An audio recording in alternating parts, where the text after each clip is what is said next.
बहुत से tax payers यानी टैक्स गुजारान की ये शिकायत होती है कि उन्होंने इनकम टैक्स रिटर्न तो फाइल कर दी है, लेकिन उनका नाम एक्टिव टैक्स पेयर्स लिस्ट यानी एटीएल में जो है वो शो नहीं हो रहा।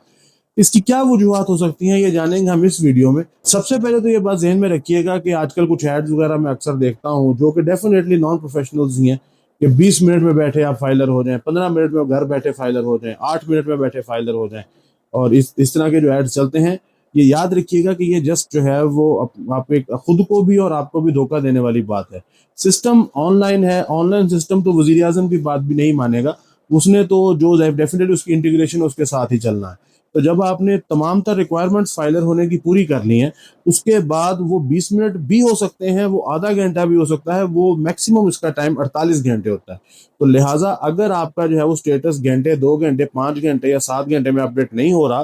तो इसमें आप पैनिक होने की कोई जरूरत नहीं है। इसका 48 घंटे तक आपको वेट करना पड़ता है, और उसके वो भी 48 घंटे वर्किंग आवर्स। नॉर्मली वीकेंड्स पर जो है वो सिस्टम मजीद कुछ बग्स का शिकार हो जाता है, जिस वजह से वो अपडेशन नहीं कर रहा होता। तो लिहाजा ऑलमोस्ट 48 वर्किंग आवर्स आपको वेट करना चाहिए। उसके बाद अगर आपने कोई परेशानी उसकी लेनी है तो लेंगे, सिस्टम क्यों नहीं कर रहा आपको फाइलर। लेकिन ये इन एड्स की तरफ मुतासिर होकर 20 मिनट में फाइलर हो जाए, 15 मिनट में फाइलर हो जाए, सबसे पहले तो इन चीज़ों से अपने जहन को आप निकालें।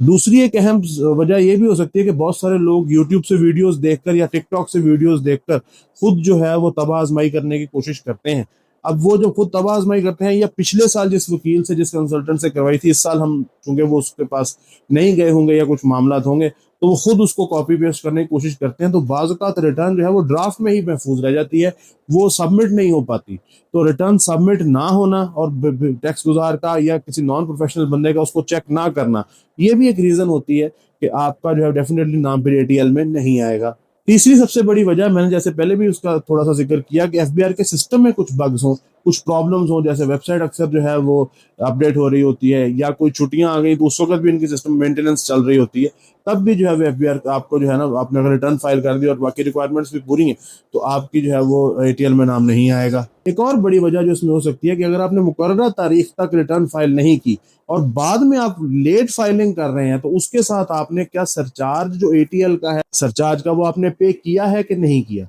अगर आपने, और वो किस साल का आपने पे किया है, जिस साल की रिटर्न दी है उसी साल का पे किया है या नहीं किया, तो ये इस पर भी जो है वो आपका नाम एटीएल में आना या ना आना जो है वो डिपेंड कर रहा होता है। तमाम चीजें चेक करने के बाद भी अगर आपका नाम एटीएल में नहीं आ रहा, कुछ मामला हो रहे हैं, आपने तमाम तरह रिक्वायरमेंट्स पूरी कर ली है और फिर भी आपका नाम नहीं आ रहा, तो फिर आप इसका जो है हेल्पलाइन पर रब्ता कर सकते हैं, या फिजिकली जिस टैक्स ऑफिस में आपका जो है वो जुरिसडिक्शन में एनटीआर आता है, वहां से भी उससे रब्ता करके आप उसको मैनेज कर सकते हैं।